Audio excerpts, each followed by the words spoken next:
આ સાધુના દર્શન કરીએ ત્યારે ખ્યાલ આવી જાય કેટલી સહજતા છે.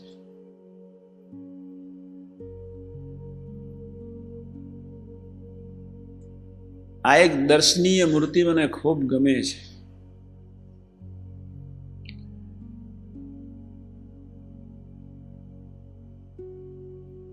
સહજતાની સાથોસાથ કેટલી ગરીબાઈ છે, અને ગરીબાઈની સાથોસાથ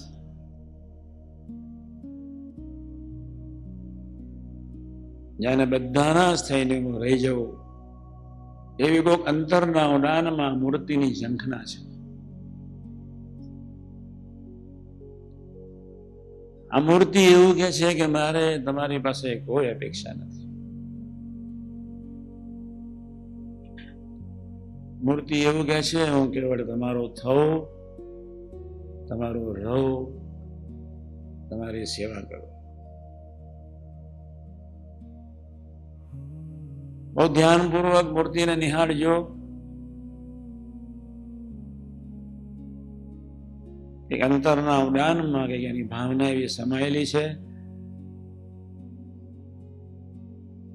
ક્યારેક કોઈ ગુનો થઈ જવું, કોઈ અપેક્ષાનો છાંટો આ મૂર્તિના ફેસ આખા શરીર પર દેખાતો નથી.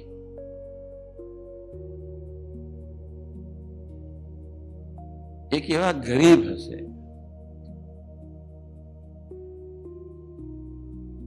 જેની જેટલી ગરીબી તેટલો તેનો સંબંધ. શું નથી આ મૂર્તિમાં?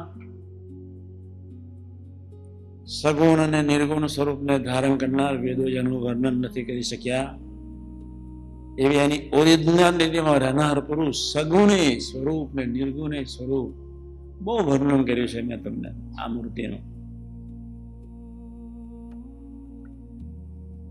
જળ ચેતન જેને લઈને ચેતન,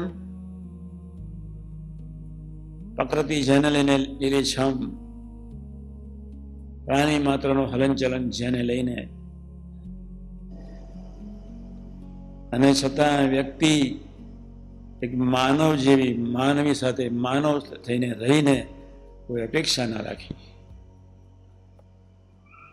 એના દાસત્વની કલ્પના કરવા માટે આપણી પાસે શબ્દો નથી, વિચારો નથી.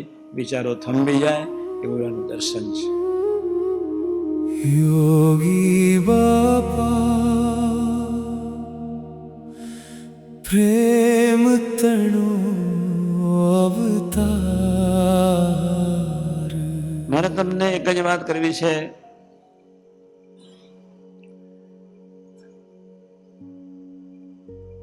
સાધન સર્વે માન બગાડે પડ વિશે.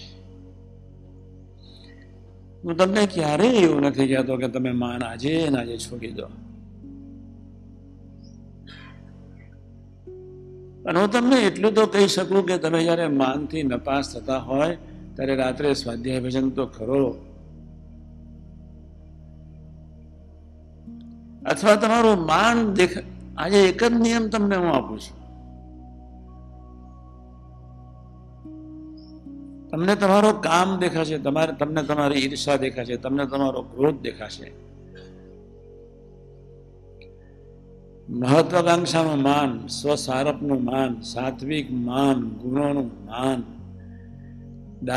સાત્વિક ડાપણનું માન, કઈક સમજણનું માન, કઈક ઊંડે ઊંડે સાત્વિક રાગ હોય, સારા ભાઈ થવાના હેવા હોય, કઈ શિષ્ય તરફની ધીમે ધીમે કોઈ એફિનિટી વધી રહી હોય. આ મૂર્તિ એટલું જ કે છે, ધીમે રહીને મીઠી નજરે જોતા જોતા મહારાજ તરફ એના અંતરના ઉડાનમાંથી એક જ અવાજ નીકળે છે, તમારો રવ બસ. આજે અનંત પ્રકારનું માન, એનો પ્રભાવ આત્મા પર વિવિધ પ્રકારે જ્યારે છંટકાવ કરીને બેઠો છે ત્યારે, અને જ્યારે આપણને પોતાના દોષનું દર્શન નથી ત્યારે, અને દોષનું દર્શન નથી એટલે જ આપણે અભાવ ગુણ ભાવ ફેરમાં પડી જઈએ છીએ. દોષનું દર્શન નથી એટલે આપણો વિકાસ નથી, સંબંધ નથી. દોષનું દર્શન નથી એટલે ડેસ્ટિનેશન ક્લિયર નથી. યોગીજી મહારાજની જ્ઞાન ગરીબી એ મહાપ્રસાદ હતો માનવ જાતિના સાધકો માટે. આ જ્ઞાન ગરીબી ધારણ કરીને બેઠા છે એ માનવ સાધકો ઉપર પરમ કૃપા છે. અમને નથી સમજાવું, ફરી સમજાવીશ. એ છલકાય નહીં, એ છીછરો ન બને, ચંચલ ન બને, ઉતાવળો ન થાય, શાંતિથી દર્શન કરતો જ રહે, કરતો જ રહે, કરતો જ રહે. ઠંડક જાય જ નહીં, મીઠાશ જાય જ નહીં, નેચરાલિટી જાય જ નહીં. આપણે અંતરથી પ્રાર્થના કરવી છે બાપાના ચરણે. આજે ભગવાન સ્વામિનારાયણ મધ્યના સારદ્રશમાં કહ્યું છે, સારંગના 10માં કહ્યું, એટલી કડક વાત હું તમારી આગળ નહીં મૂકું, હજુ થોડી લાયકાતને વધવા દો. ગીતાનો જ્ઞાની પણ પ્રકૃતિ સરખું આચરણ કરે. પૂરું થઈ ગયું. ગોપાલ સ્વામી, બ્રહ્માંડ સ્વામી, નિત્યાનંદ સ્વામી, સુખમુનિ, મુક્તાનંદ સ્વામી જેવા સંતોને આત્મીયતા થવાનો સંકલ્પ નહીં ઉઠ્યો. ભગવાનની પરાવાનીનો ખ્યાલ ના આવ્યો ને એ કથા વાર્તા ન વાગોડી શક્યા, અથવા ગોપાલ સ્વામી, ગુણાતાન સ્વામી એવા સાધુનો સમાગમ નહીં કર્યો. આત્માનંદ, ભાયાત્માનંદ, સચિદાનંદ, સુખાનંદ, સ્વયં પ્રકાશાનંદ, સ્વરૂપાનંદ, એમને આત્મીયતાનો ખ્યાલ ના આવ્યો અને ગરીબ થઈને જીવવાનો ખ્યાલ ના આવ્યો. ભગવાન સ્વામિનારાયણ સ્વરૂપાનંદ સ્વામીને ઘૂમરું મૂકી મૂર્તિ ખેંચી લીધી. દર્દ એટલું દેહમાં આવી ગયું. મનના પ્લેટફોર્મ પર જયારે દર્દ આવ્યું, આંખમાં આંસુ આવીને મહારાજ પાસે પહોંચ્યા. મહારાજ, સહન થતું નથી. મૂર્તિનું સુખ નહોતું હતું ત્યાં સુધી ગુમડાનું દર્દ દેખાયું નહીં. ભગવાન સ્વામિનારાયણ એક જ કહ્યું, દાદા ખાચરના નરિયાનું ધ્યાન કરો. હે સ્વરૂપાનંદ સ્વામી, સંબંધે જીવો. હે સ્વરૂપાનંદ સ્વામી, સંબંધવાળા સાથે આત્મીય થઈને જીવો.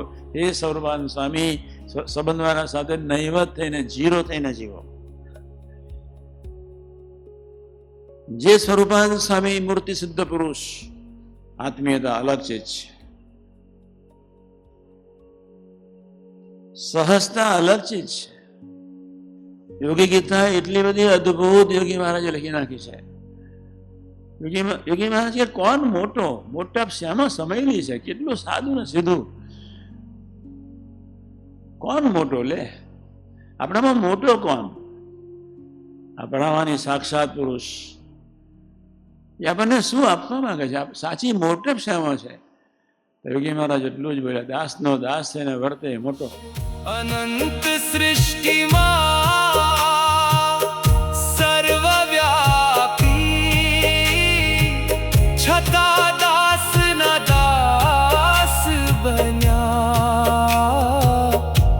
છતાં દાસના દાસ બન્યા, છતાં દાસના દાસના. યોગી બાપા પ્રેમ તણો અવતાર, યોગી બાપા. જેના હૃદયને વિશે ક્યારેય કોઈને વિશે ભાવફેર નથી, મનુષ્યભાવ નથી, એ જ એની સાચી મોટપ છે. આપણે હજુ તપાસજો આપણી કેટલી મોટી જવાબદારી છે એનું તમે ખૂબ ધ્યાન રાખજો. બાહ્ય દ્રષ્ટિથી જોશો નહીં. આપણી બધાની કેટલી જવાબદારી છે. આપણને પોતાના દોષનું દર્શન સમ્યક નથી એટલે બીજા તરફ બીજાનું જોવાય છે. જે દિવસે તમને સમ્યક પોતાના દોષનું દર્શન હશે એ દિવસે તમારા મન બુદ્ધિ બીજાના તરફ જોઈ જશે નહીં, જઈ શકશે નહીં, અસમર્થ થઈ જશે. અને જ્યારે સમ્યક દોષનું દર્શન તો થશે કે જ્યાં આગળ તમે રિયલી યોગીજી મહારાજના એ ભગવાન સ્વામિનારાયણથી મળીને ગુણાતીત પુરુષોના પ્રસંગમાં સમ્યક ડૂબવાનો જ્યાં સુધી પ્રયત્ન નહીં કરો ત્યાં સુધી તમારું ડેસ્ટિનેશન ક્લિયર થવાનું નથી. ડેસ્ટિનેશન જ્યાં સુધી ક્લિયર નહીં થાય ત્યાં સુધી તમે આટા ફેરા અને આશીર્વાદ સિવાય કાંઈ છે જ નહીં. યોગીજી મહારાજને પૂછ્યું, સ્વામીજી તમે બધાને ગુરુ કેમ કહો છો? સ્વામીજી છઠ્ઠા ધોરણમાં ભણેલો માણસ, કોઈ દિવસ સંકલ્પ જ ઉઠે નહીં. ઇવન ડબલ પીએચડી હોય તો બી એને આ જવાબ આપતા ના આવડે. સ્વામીજી બધાને ગુરુ કે ગુરુ લાવો, ગુરુ આવો, ગુરુ શું ચાલે છે? ગુરુ ગુરુ ને ગુરુ જ. રામને ગુરુ કહ્યો છે અને મને ગુરુ કહ્યો છે. અમે ગુરુ જ રહ્યા છે, હજુ સેવક થયા નથી. એના જેવું માતૃ હૃદય, એની ગરીબીનો બીજો અર્થ છે, કૃપા પ્રસાદની સાથે બીજો અર્થ છે. નાયગ્રાને શરમાઈ નાખે એવો કરુણાનો ધોધ નિરંતર વહેતો જ રહ્યો છે, વહેતો જ રહ્યો છે. અને છતાં એને પોતાને ખ્યાલ જ નથી. એનો માતૃ હૃદયની જેમ વહેતો જ, માને કોઈ અપેક્ષા હોઈ શકે જ નહીં. ગરીબ સાધુને ક્યારેય કિંચિત અપેક્ષા હોઈ શકે નહીં. એ ધોધ વહેતો જ રહે, વહેતો જ રહે. કરુણાનો ધોધ, માતૃત્વનો ધોધ, પ્રેમનો ધોધ વહેતો જ રહે, વહેતો જ રહે. એનું નામ એનો બીજો અર્થ છે ગરીબ હૃદય. એને એક જ ખ્યાલ છે સહજાનંદનો. એને કોઈનો ખ્યાલ નથી. ધરતી પર શું છે એને ખબર નથી. મારું પોતાનું સગુણ અને નિર્ગુણ સ્વરૂપ એને પોતાનો ખ્યાલ નથી. તો ગુણોનું ધ્યાન કરું તો ક્યાંથી હોય? હું સર્વમાં અનુયાનુમાં વ્યાપક છું, એને ખ્યાલ નથી. એટલી જ કરુણા વરસાય, હું તમારો છું ને તમે મારા છો. એનો કૃપા પ્રસાદ આપણે ઝીલીએ. આને ધોકા એટલા ખાધા છે આપણા માટે, ખૂબ ધોકા ખાધા છે, ખૂબ ધોકા. ધરતીના પટ્ટાંગણ પર અત્યાર સુધીના આધ્યાત્મિક ઇતિહાસના પાને આવું દાસત્વ સ્વરૂપ ભર્યું સ્વરૂપ આવ્યું છે કે કેમ શંકા છે. ગુણાતાન સાહેબને બાદ કરતા એવું ભવ્ય સ્વરૂપ. એને ધોકા ખાવાની સી જરૂર? ઉપેક્ષા. એક જણા તો કરે તો ઠીક છે, બે જણા કરે તો ઠીક છે. જેટલા એના યોગમાં બધા એમને જેની સેવા કરી બધાના ધોકા એમને બહુ પ્રેમથી મીઠાશથી ખાધા. એ ભૂલી ગયા હતા કે મેં એમની સેવા કરી છે. એમના નજરમાં એક જ આકાર હતો, મેં કેવળ શાસ્ત્રી મહારાજની સેવા કરી છે. વિજ્ઞાન સ્વામીની સેવા હજારો વર્ષ સુધી કરવાની આવે તો એ કરો, કારણ શાસ્ત્રી મહારાજની સેવા કરી રહ્યો છું. શાસ્ત્રી મહારાજનો મને યોગ કરાવી દીધો, બહુ થઈ ગયું. એનો ઉપકાર આ જન્મે હું ન ભૂલું. આ લીટી માટે બી કોઈ શાસ્ત્ર પાસે શબ્દ નથી. આજના મંગલકારી શુભ દિવસે તમે આટલો એક નિર્ણય લઈને ઉઠજો. પોતાની જાતને બુદ્ધિશાળી નહીં માનતા, સમજો નહીં માનતા, હું કંઈક ભણાવી શકું એમ છું, હું કથા કરી શકું એમ છું, અમારો સમાજ છે, વ્યવસ્થિત હું કામ કરી શકું એમ છું, વ્યવસ્થિત હું પ્લાનિંગ કરી શકું એમ છું, વ્યવસ્થિત કોઈ મહત્વાકાંક્ષાના અધીન તમે આ સંતથી દૂર નહીં જતા. મહત્વાકાંક્ષા રાખો 30 મિનિટ ભજન કર્યા પછી. ત્યાં સુધી તમારી બધી જ વૃત્તિઓને દફનાવો કોઈ ખૂણામાં. સાધુ જ્યાં સુધી, અમરીશ જ્યાં સુધી, યુવાન સહિષ્ણુ જ્યાં સુધી 30 મિનિટ સુધી નિર્વિકલ્પને ભજન સ્વાધ્યાય ન કરી શકે ત્યાં સુધી એને પ્રવૃત્તિ કરવાનો અધિકાર નથી. અને પ્રવૃત્તિ જેટલી કરશે એ બધું નવું પાપનો ભંડાર ભેગો કરશે. એની એક એક ક્રિયા અહંકારનું પોષણ કરી રહી છે, અને એનું એક એક ક્રિયા છૂટાછેડા લઈ રહી છે. એને બિચારાને ખ્યાલ નથી આવતો. પેલા ભજનિક થઈએ, બસ પેલા એમાં ડૂબી જઈએ. ક્યાંથી આવી ઉપાસના, ક્યાંથી આવા પુરુષો, ભજનિકો, નિષ્ઠાવાન, ભૂલકોના શબ્દો સાંભળનાર યાત્રાળુઓને માટે તો એનો આપણો હૃદય વિશે કેવો ગુણ હોવો જોઈએ. તમે તપાસ કરો, તમારો જ કોઈ વાંક છે. પ્રભુ આપણા દુશ્મન હોઈ શકે નહીં. પ્રભુ તો કરુણા નિધિ છે. એને સંકલ્પ કર્યો છે મારા સ્વરૂપનું વિજ્ઞાન થાવ. એને સંકલ્પ કર્યો છે તમારે ભૂલકું નહીં થવું હોય તો મારે બનાવવા છે. એનો સંકલ્પ છે. મારે તો કરોડોપતિ રાજા રજવાડા જોડે બનતું જ નથી. વડતાલ સોળ અને એની લક્ષ્મીને સત્તાનો મત છે, મને ત્યાગ અને ભક્તિનો મત છે. એનો પ્રભાવ જુદો છે, મારો પ્રભાવ જુદો છે. એને કોઈ ત્યાં તરફ રુચિ નથી. તમારું દેહ, તમારા દીકરા દીકરીઓ બધા જ ભગવાનના છે. તમારા ઇન્દ્રિયો અંતકરના દેવતાઓ એ બી ભગવાનના છે. જાણે જાણે ભૂલે છો કે બીજો સંકલ્પ આટલો કરજો. તમારા ગમે તેવા ગંદા પ્રવાહો નિરંતર વહેતા હોય, પણ તમારો સ્વાધ્યાય ભજનનો ટાઈમ થાય ત્યારે સ્વાધ્યાય ભજન કરવા બેસી જ જજો. એટલા રાજી થશે, એટલા મને એક મળ્યો ખરો, બસ એટલા રાજી થશે. તમને એની કલ્યાણની યોજનાની ખબર નથી, એની પરમ કલ્યાણની કરુણાની વહેતી નદીની ખબર નથી, એના પરમ કલ્યાણના આયોજનની ખબર નથી, અને એને પરમ કલ્યાણ સ્વસ્વરૂપના ઓળખાણ માટે એને જે સંકલ્પ કર્યો છે એ સંકલ્પનો તમને આભાસની ખબર નથી. તમે ખૂબ જાગૃત રહેજો. આજના શુભ મંગલકારી દિવસે આવી સર્વોપરી શુદ્ધ ઉપાસનાના સેવકો જ્યારે આપણે છીએ ત્યારે, અને આવી અદ્ભુત વાત જ્યારે આપણને સમજાઈ રહી છે ત્યારે ચોક્કસ માનજો આનંદ બ્રહ્માંડમાં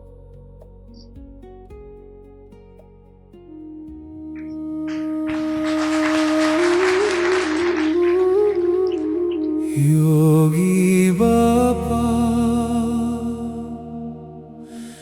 प्रेम तणो अवतार योगी बाबा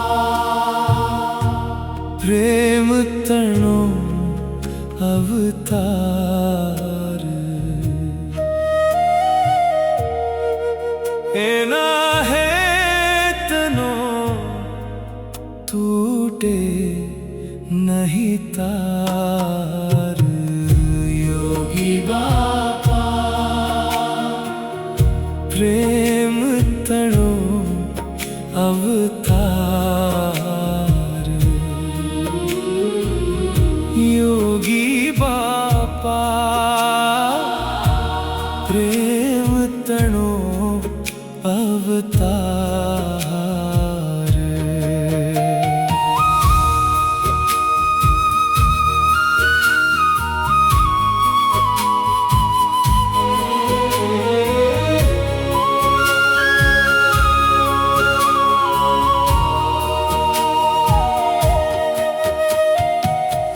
नयन रम्य मूर्तिनु महिमा अति अपार नयन रम्य मूर्तिनो महिमा अति अपार हास्य रे लावे धब्बो मारे वहावे अमृत धार हास्य रे लावे धब्बो मारे वहावे अमृत धार कंकर ने शंकर मां पलटे विलंब नहीं पड़वारे ने विलंब नहीं पड़वार योगी बापा प्रेम तणो अवतार योगी बापा प्रेम तणो अवतार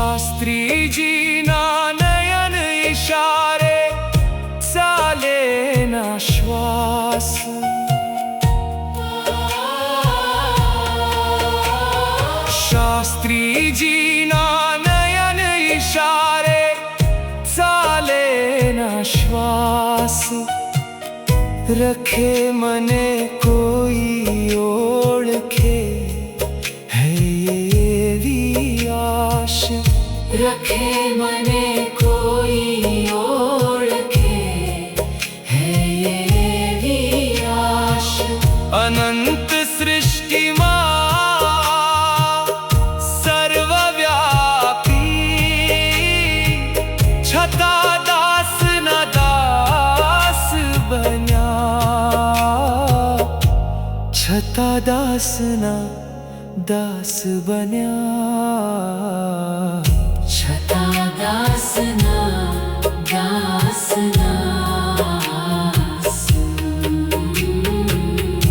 योगी बा